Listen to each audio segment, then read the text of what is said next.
ملک میں جنگل کا قانون ہے. جی جی. اس قانون کے تحت ذوالفقار علی بھٹو رحمہ اللہ کو پھانسی کے پھندے پہ لٹکایا گیا. اسی طرح بے نظیر بھٹو کو بھی شہید کی، بے نظیر بھٹو بھی شہید ہوئی. اور اسی طرح اور بھی بہت سے لوگوں کو مارا بھی گیا، ظلم بھی کیا گیا، ان پہ تشدد بھی کیے گئے. ابھی پچھلے دور میں اگر ہم دیکھیں تو JUIFA کے علماء کو وہ پارلیمنٹ سے پکڑ کے ان کی پگڑیاں بھی اچھالی گئی، داڑھیاں بھی نوچی گئی. اور ابھی کی بات کریں تو موجودہ وقت میں چند دن قبل جمشید دستی صاحب روتے ہوئے میڈیا پہ آ کے کہہ رہے ہیں کہ میری بیگم کو آ کے برہنہ کیا گیا. یہ سارے معاملات کو آپ کس نظر سے دیکھتے ہیں کہ کیا یہ ظلم درست ہے؟ اگر ایک مجرم ہے، ہم مان لیتے ایک مجرم ہے، وہ مجرم کو اس کے گھر جا کے اس کی ماں کو، اس کی بہن کو، بیٹی کو مارا جائے، تشدد کیا جائے، اسلامی تعلیمات اس کے متعلق کیا کہتے ہیں؟ بسم اللہ الرحمن الرحیم. میرے بھائی آپ کا سوال تھوڑا سا نا مکس اپ ہو گیا، تو اس کو میں علیحدہ کر دیتا ہوں، علیحدہ کر کے جواب دوں گا. آپ نے بھٹو کی بات کی، بھٹو کو سپریم کورٹ آف پاکستان عدالت عظمیٰ نے پھانسی دی. میں اس پہ تبصرہ ہی نہیں کر سکتا اور میں اس پھانسی کے فیصلے سے متفق ہوں. ٹھیک، سیدھی سی بات ہے. ہم نے اپنے بچپن میں ظلم دیکھا ہوا ہے. مسلم مسجد میں میرے مرحوم والد جو قومی اتحاد کی تحریک چلتی تھی جاتے تھے، اپنے طلباء کو لے کے جاتے تھے. شام ہوتی تھی پہنچتے نہیں تھے، ہم گھروں میں روتے رہتے تھے. ہم بچے تھے کہ ابو نہیں ہے، ابو نہیں ہے. ابو دیر سے آتے تھے، سر پر لاٹھیاں پڑی ہوتی تھیں اور لڑکوں کے بازو ٹوٹے ہوتے تھے. یہ اور اس وقت یہ ہوا کہ باقاعدہ قومی اتحاد کے دور میں جو بھٹو کے خلاف تحریک چلی اور جن لوگوں نے مذہبی قوتوں نے قربانیاں دیں، تو ابھی میں سینہ بسینہ بات کر رہا ہوں، وہ FSF ایک تنظیم بنی تھی، بھٹو نے بنائی تھی FSF. یہاں سے پکڑ کے کھال سمیت داڑھی نوچی جاتی تھی، کھال سمیت. مسلم مسجد کے میناروں سے، چھتوں سے کیا کہتے ہیں، لوگوں کو پھینکا گیا ہے نیچے. اور پولیس، اب آپ کی فورسز مسلم مسجد میں جوتوں سمیت داخل ہوئی ہے. آج کوئی اتنی ہمت نہیں کر سکتا. دینی جماعتوں نے اب اتنی قربانیاں دی ہوئی ہیں کہ جتنا بڑا کوئی برزیم فرعون آ جائے، مشرف آ جائے، اس کو پیچھے ہٹنا پڑتا ہے، چاہے وہ لال مسجد کا واقع بھی ہو جائے، لیکن اس کو پیچھے ہٹنا پڑتا ہے، اس کو ذلیل ہونا پڑتا ہے. اور پھر لا یموت فیہا ولا یحیا والی تصویر بن جاتی ہے. اللہ نے اس کو کیسی دردناک موت دی. میں تو چاہتا تھا اس کی موت ہی نہ ہو، وہ ایسے ہی پڑا رہے، لیکن اللہ کا فیصلہ اٹل ہے. تو بات یہ کہ بھٹو کے کوئی ظلم بھی کم نہیں ہے. لیکن چلو ہم اس پہ تھوڑا سا آپ کے سوال میں اس طرح کی تفریق ڈال دیتے ہیں. جن کو ہماری عدالت نے پھانسی دی ہے اس کو علیحدہ کر لیں. اب بات یہ ہے کہ جن لوگوں کو بغیر عدالتی کیا کہتے ہیں اس کے فیصلے کے، بغیر عدالتی حکم کے اور بغیر کسی قانونی کارروائی کے فوراً ایسے اچک لیا جاتا ہے، اٹھا لیا جاتا ہے، برہنہ کیا جاتا ہے، ننگا کیا جاتا ہے، ان کے گھر والوں کو ننگا کیا جاتا ہے، ان کی عزتیں اور آبروئیں پامال کی جاتی ہیں، شریعت اس کی کوئی گنجائش دینے کے لیے تیار نہیں. صحیح، ٹھیک ہے نا. شریعت اس کی کوئی گنجائش دینے کے لیے تیار نہیں. پھر بات وہی آتی جو میں نے حدیث کے ایک ٹکڑا آپ کے سامنے سنایا تھا، اللہ اور اس کے رسول سے کی وہ عہدوں کو توڑ دیں تو پھر کیا کہتے ہیں، اللہ دشمن کو مسلط کر دیتے ہیں. اب جابر حکمران کب مسلط ہوتے ہیں؟ حدیث کا میں پہلا ٹکڑا آپ کو سناتا تھا. خمس خصال اذا ابتلیتم بہن واعوذ باللہ ان تدرکوہن لم تظہر الفاحشۃ فی قوم قط حتی یعلنوا بہا. ہاں جو میں سنانا چاہ رہا ہوں، وَلَمْ يَنْقُصُ الْمِكْيَالَ وَالْمِيزَانِ إِلَّا أُخِذُوا بِالسِّنِينِ وَشِدَّةِ الْمَؤُونَةِ وَجَوْرِ السُّلْطَانِ عَلَيْهِمْ.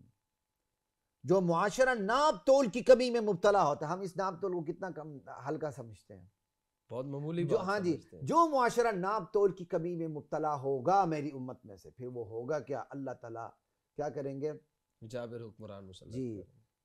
وہ وَلَمْ يَنْقُصُ الْمِكْيَالَ وَالْمِيزَانِ إِلَّا أُخِذُوا بِالسِّنِينِ. اللہ تعالیٰ کہا سالی میں مبتلا کر دیں گے، وَشِدَّةِ الْمَؤُونَةِ مشکلات میں ڈال دیں گے، وَجَوْرِ السُّلْطَانِ عَلَيْهِمْ جابر حکمران کو مسلط کر دیں گے. آج ہمارے اعمال کیا ہیں؟ یہ اعمال کی سزا ہے کہ ہمارے اوپر فرائض مسلط ہو جاتے ہیں.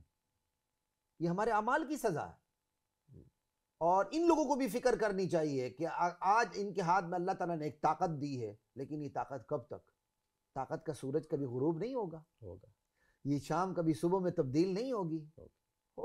ہم نے تو دیکھی ہے، ابھی آنکھوں سے دیکھی. انہی واقعات کو دیکھ کر خدا کی قسم قیامت کا یقین آتا ہے کہ قیامت کیوں برپا ہوگی. اللہ نے قیامت ویسے برپا نہیں کرنی. آج جو حالات بن رہے ہیں نا، ان حالات کو دیکھتے ہوئے قیامت کی وجہ سمجھ آتی ہے، قیامت کو برپا ہونا چاہیے. بالکل ایسا ہی. اچھا، یہ جو عوام الناس جو عوام الناس پہ ظلم ہوتے ہیں، ان پہ تشدد کیے جاتے ہیں، عوام الناس اس کا مقابلہ کیسے کر سکتی ہے؟ دیکھیں یہ بات پھر وہی جا کے آتی ہے. عوام الناس جو مقابلہ ہے ریاست سے لڑا تو نہیں جا سکتا، اس میں پھر یہ ہے کہ ایک اپنی دعاؤں کا اہتمام کریں، اپنی زندگی کو بدلیں، پیچھے مڑ کے دیکھیں کہ ہمارا فکری اثاثہ کیا ہے، فکری سرمایہ کیا ہے۔ جب مشکلات آتی تھی تو نبی علیہ السلام کی سنت طریقہ کیا، دشمن جب سامنے ہوتا تو نبی علیہ السلام کیا تدبیر اختیار کرتے تھے، دعاؤں کا اہتمام، سارا کچھ۔ یہ دشمن کے مقابلے میں یا ظالم کے مقابلے میں نبی رحمت علیہ الصلوۃ والسلام کا کوئی فرمان ہمارے ناظرین کو بتا دیں۔ یہ تو فرمان تو میں نے آپ کو بتا دیا کہ جب آپ خود بے عمل ہوں گے، ناپ تول کی کمی ہوگی، اللہ تعالیٰ جابر حکمرانوں کو مسلط کر دیں گے۔ ہاں اگر جابر حکمران جو ہے وہ ایک ایسا کام کر رہا ہے جو ظلم و ستم پر مبنی ہے، اس کا مقابلہ کرنے کے لیے کوئی فرد سامنے آ کر اپنی زندگی قربان کر دیتا ہے تو وہ شہید ہے، اس کی شہادت میں کوئی شک نہیں۔ لیکن ہمارا جو معاشرہ ہے نا وہ مکس مسالہ ہے، آپ یہاں کوئی میتھمیٹیکل فارمولہ بنا کے پیش نہیں کر سکتے، اس لیے مجھے جواب دیتے ہوئے مشکل پیش آ رہی ہے۔ یہ کھچڑی ہے، یہ مکس مسالہ ہے، یہاں حکومت انتقام کے طور پر بھی پکڑتی ہے یا حکومت صحیح بھی پکڑتی ہے۔ صحیح ہے۔ اب باقاعدہ اب آپ دیکھیں کہ ہماری بلوچستان سرحد کتنی خطرناک ہے، ساتھ ایران ہے، ایران کے ساتھ آپ کی ہر وقت کیا کہتے ہیں چخ پخ رہتی ہے اس مقام پہ۔ اب اگر بلوچستان میں کوئی انڈیا کا جاسوس پکڑا جاتا ہے، کوئی ایران کا جاسوس پکڑا جاتا ہے، بلوچستان علیحدگی کے لیے کام کرنے والے پکڑے جاتے ہیں تو ایجنسی ان پر رحم تو نہیں کھائے گی نا، نہیں کرے گی، صحیح بات۔ اب اگر ایسے لوگ چاہے اس کی ماں آ جائے، اس کا باپ آ جائے، اس کی بہنیں آ جائیں، کارڈ اٹھا کے جتنے مرضی روئیں دھوئیں تو ان پر تو میرے خیال ترس کھانا ہی نہیں چاہیے، نہیں کھانا چاہیے۔ ملک دشمن ہے، غدار جی، ہے۔ ملک دشمن، وطن دشمن، سب سے پہلے بندہ دین دشمن بنتا ہے، اس کے بعد پھر ملک دشمنی، وطن دشمنی ساری شروع ہوتی ہے، ٹھیک ہے جی۔ اب میں ریاستی اداروں کو بھی چھوٹا سا مشورہ دوں گا آپ کے اسی سوال پہ جو میرے ذہن میں ہے، جہاں تک بات ہے انتقامی طور پر ویسے ہی اٹھائے جاتے ہیں، ایسا نہیں کرنا چاہیے، ٹھیک ہے جی، ایک بات۔ اور جو جن کو لاپتہ کیا جاتا ہے وہ واقعی غلطی پر ہیں تو ریاست جانے وہ جانے ایک الگ بات ہے، لیکن ان کے بچوں کو اور ان کو اس طرح سے تکلیف میں مبتلا کرنا کہ وہ عمر بھر تڑپتے رہیں۔ وَلَقَدْ أَنزَلْنَا